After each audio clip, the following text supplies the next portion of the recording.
when you have comedians who are broad messengers for the left making Scott, unfair jokes and people are roaring, when you have politicians being vulgar. What's happening, everybody?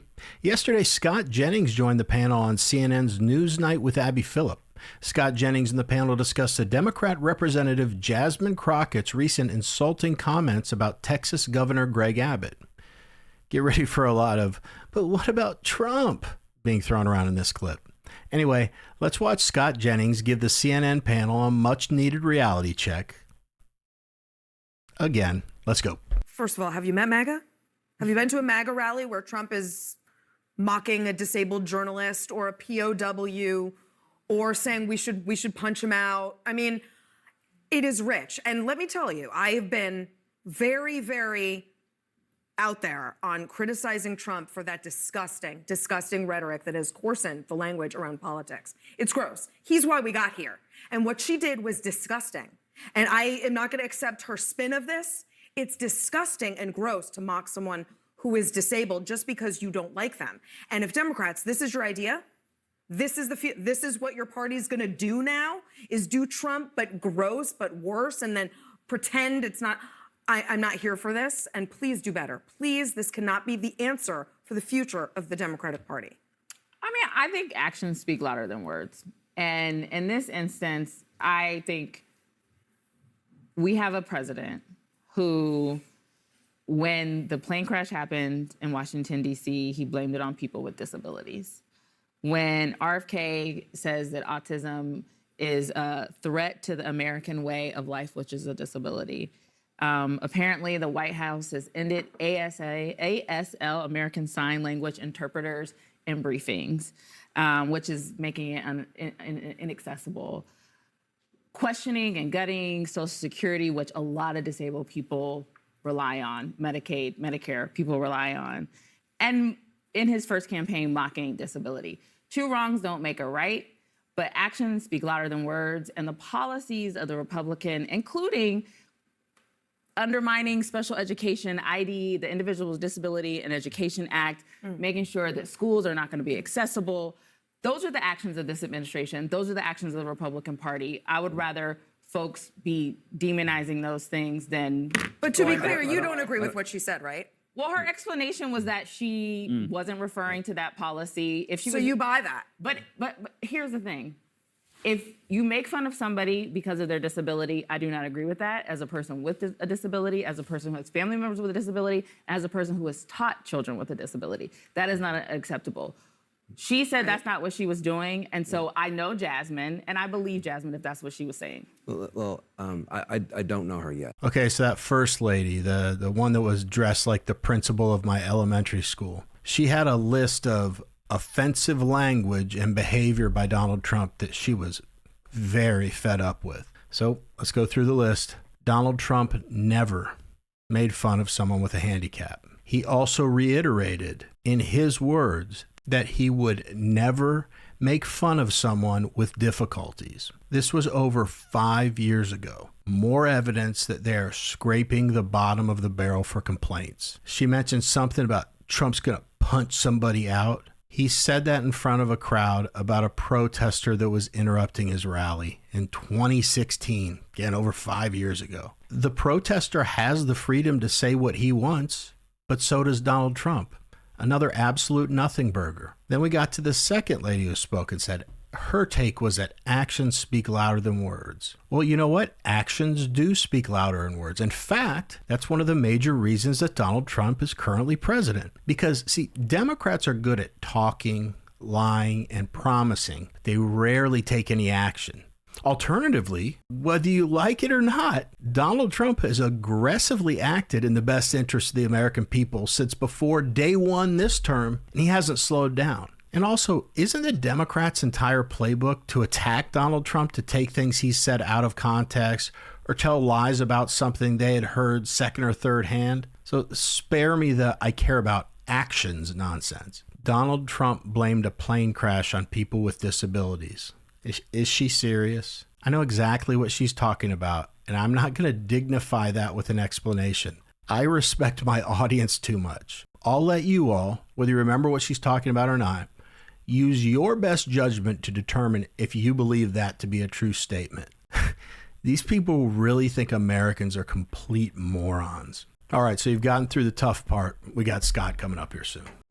And so here's how I see it. She's new. She's young, and she's trying to find her way. I think that this party is scrambling, trying to seem tough. And I'm seeing this party traffic in a lot of curse words. That's supposed to be like the new cool thing to do. I don't think that's going to be as useful. I've even heard Pete Buttigieg with a whole bunch of curse words. I don't know who gave that memo. I don't think that's very useful. I think you have to be very careful when you're talking about people with disabilities. And I don't think she was careful. And I don't know her enough to say she's not being honest. But I'm going to tell you, it sounded bad. And I just want to finish. I think this party is trying to find a way to look tough and to show fight. But this is not the way. I don't think the cursing is going to work. I think I've been on stage and I've gotten a little bit hyped sometimes too. I hope that she will take this as lessons. You talked about learning lessons, that type of stuff. It doesn't sound to me like she's actually taking full responsibility. If that's true, I don't like it, and she can't do that again. She's too important to us to do that again. What I fear is that no lesson could ever be learned as long as you're doing these things in front of audiences who roar when you do it. When you have comedians who are broad messengers for the left making unfair jokes and people are roaring, when you have politicians being vulgar and saying what's the lesson? We're trying. What's the audience? It says a lot about the audience. But what we're trying to deal with is that Trump has done this and he's been successful. Yeah. So when you have somebody who does this stuff and they're successful, you start thinking, well, is that the right way? I would like for us to say it's not. But I think it's hard for us to hear Republicans scolding us on it when your guy does it all the time. We are trying to find a way forward. Jasmine is too important to make these kinds of mistakes. I think she has a bright future. I hope that tonight she's looking and says, you know what? I don't have to do that kind of stuff to get an applause line. She's too important for us to make those kind of mistakes. I never thought I'd say this, but Van Jones is right. There's this new foul-mouthed Democrat Party thing they're going for right now. Just like everything that they do, as classless as it sounds, I would not be surprised at all if they were like, you know what, they're saying we're out of touch with the American people. Let's cuss more. I think that's how average Americans talk. And they left the meeting like patting on each other on the back saying like, hey, good work. Great job, John. To wrap up, though, I actually have some thoughts on this overall topic here. I'd like to address that. Here's the deal. Donald Trump can be rude, arrogant, insulting. He can choose his word poorly at times, and frankly, a litany of other undesirable characteristics. Now, hear me out before you jump down my throat. Donald Trump has contributed to the degradation of political discourse in this country. Hold on. With that said, do you know why people accept that behavior from him, or in some cases even like that behavior? Because for as long as anyone has seen Donald Trump in their lifetime, he's been the exact same guy. There's absolutely nothing fake about Donald Trump. Authenticity. I say it all the time.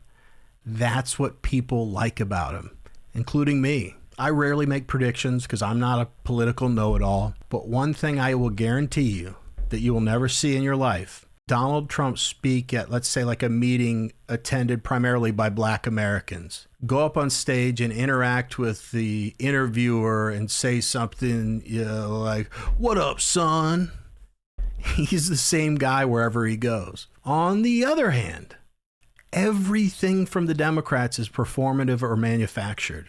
Go watch interviews with Jasmine Crockett prior to her getting into Congress. She's dressed conservatively, extremely professional, doesn't have 8 pounds of eyelashes on her face. But somewhere along the way, there's no doubt in my mind that someone from their party got a hold of her at some time and said, we need you to play a character. And that's who you all and myself see making a fool of herself every time she gets on camera these days. I mean, really think about it. Do you think that Jasmine Crockett, whose father's a minister and mother was or still is a U.S. postal worker, who has an undergraduate and a law degree, is more likely to be the professional young lady I mentioned or the woman I saw the other day speaking at some LGBTQJT event saying, I've been out here in these streets, dog. It's hotter than a mug. Okay, that's that's not verbatim, but if you watch the speech I'm referring to, you'll see that I'm really not exaggerating. Here's what the Democrats don't understand. The Democrats are trying to do what Trump does, but they can't because that's not really who they are. But what do you all think about Jasmine Crockett's comments about Greg Abbott? What do you think about the conversation between the liberal CNN panel and Scott Jennings? Let me know in the comments. Anyway, that's it for this video. If you like watching videos of Scott Jennings just owning an entire room of liberals, then click on one of the videos that's about to pop up on your screen. Otherwise, as always, I've got the best viewers on the planet. Thank you so much for taking a couple minutes out of your day to watch my video. It means more than you'll ever know to me. Never forget, Jesus loves you. I'll see you guys.